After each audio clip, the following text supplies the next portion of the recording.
Isidro Ayora gobernó desde 1926 a 1931, médico de profesión, niños. De hecho, la maternidad de Isidro Ayora fue una obra de este presidente y que hasta el día de hoy se mantiene. En su gobierno volvemos a recalcar la infraestructura económica que tuvo nuestro país gracias al gobierno de Isidro Ayora cuando se creó el Banco Central. Recuerde que la misión Kemmer fue quien creó y dio las bases para esta creación de nuestro sistema económico que tenía el poder el Banco Central del Ecuador.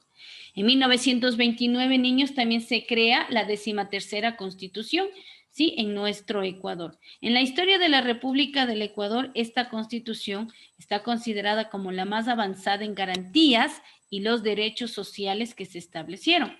Aquí podemos recalcar que se dio el derecho al voto a la mujer, recuerde muy bien, recuerde que la mujer sigue alcanzando logros que los presidentes ya los están respetando. Lastimosamente, la crisis económica mundial de 1929, por la caída de la Bolsa de Valores en los Estados Unidos, también afectó al Ecuador durante el gobierno de Isidro Ayora.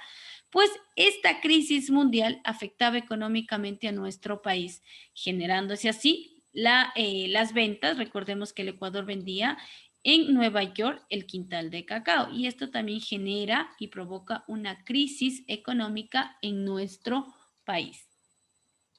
¿Cómo se dio o cómo fue el resultado o cómo la población reaccionó ante esta crisis mundial que se desarrolló durante el gobierno de Isidro Ayora? Pues de la única manera que lo saben hacer, con malestar, con protestas durante las clases sociales. Miren, las clases populares, hubieron enfrentamientos, levantamientos que lastimosamente tuvieron que ser reprimidos por la fuerza del orden. Este gobierno de Isidro Ayora ayudó a la economía de nuestro Ecuador. Continuamos, niños. Después del gobierno de Isidro Ayora, recuerde que Isidro Ayora termina su gobierno en 1931 por un golpe de Estado, ¿sí? La inestabilidad política que se va a marcar en la década de los 30 y de los 40, es decir, 1930 y 1940, va a resaltar que en el Ecuador se desarrollaron o gobernaron 21 presidentes niños entre la década de los 30 y los 40. Miren, lastimosamente a eso se conoce como una inestabilidad política.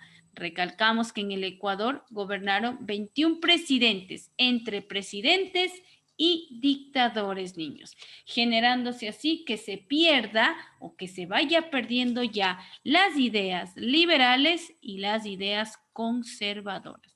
Miren, poco a poco se perdía ya la influencia de los liberales y los conservadores. Como ya se explicó anteriormente, estas ideas estaban quedando ya en la historia y estaban surgiendo nuevas ideas, como son las ideas socialistas. Vamos a ver. Tenemos que recalcar también e identificar el año de 1931, niños, pues a finales de este año se elige entre los 21 presidentes que gobernaron en nuestro país, se eligió como presidente a Neptalí Bonifaz. Neptalí Bonifaz, representante del Partido Conservador, quien ganó constitucionalmente la presidencia del Ecuador.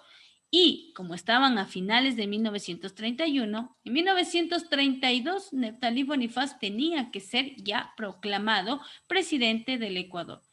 El Congreso, niños, que el Congreso lo representaban más liberales, es decir, de ideología liberal, lo descalificó. ¿Pero por qué llegan a descalificar a un presidente que ya ganó las elecciones?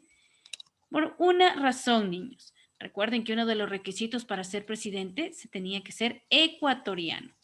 Pero el Congreso lo descalifica por su nacionalidad, ya que Neptalí Bonifaz tenía nacionalidad peruana, pero él era hijo de padre peruano y madre ecuatoriana, es decir, podía tener las dos nacionalidades, pero él solo reconoció la nacionalidad peruana. Esto no le permitió ser presidente del Ecuador, provocando así, niños, en nuestro país la Guerra de los 4 días. Guerra de los 4 días que se dio porque no se le permitió ser presidente, sí, a Neptalí Bonifaz.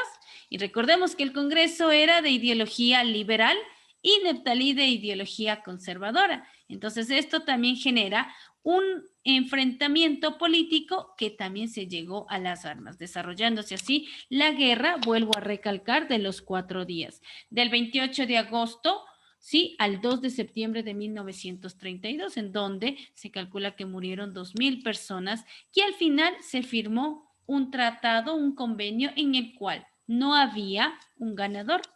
Lastimosamente, a nadie se le atribuyó la ganancia de esta guerra y Neftalí Bonifaz no logró ser presidente del Ecuador. Miren, se llamó la Guerra de los 4 días porque no se le permitió ser presidente a Neftalí Bonifaz.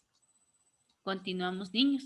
Los vacíos políticos que están dejando ya las ideas liberales y las ideas conservadoras en nuestro país están siendo caducas ya. Estas ideologías están por terminarse y están llegando nuevas ideas. En este caso, las nuevas ideas son socialistas, representadas también por el desarrollo de estas ideas velasquistas. Vamos a ver a quién se le atribuye este nombre de velasquistas, por favor.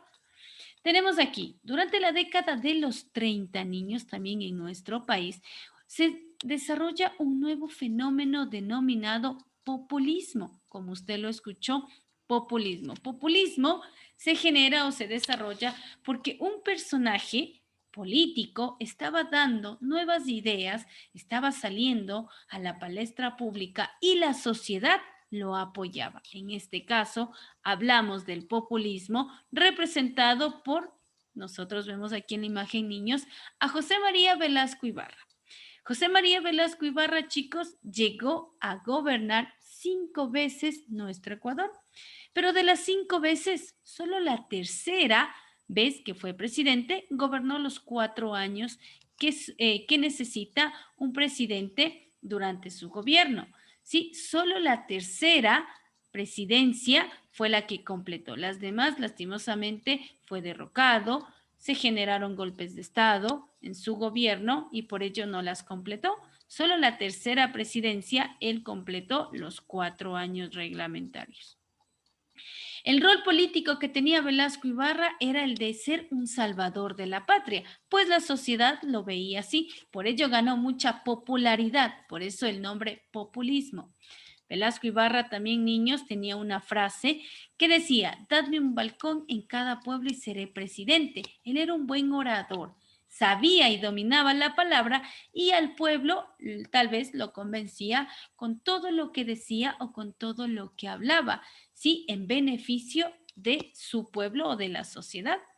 Así, niños, incorporó en su sistema político Velasco Ibarra a los sectores excluidos, es decir, a los trabajadores o a la población que sentía que sus derechos estaban siendo vulnerados. Miren, ahora está saliendo una nueva o está surgiendo una nueva idea política, ¿sí? El velasquismo, ¿sí? Representado por José María Velasco Ibarra, quien llegó y fue el único presidente que gobernó 5 veces nuestro Ecuador.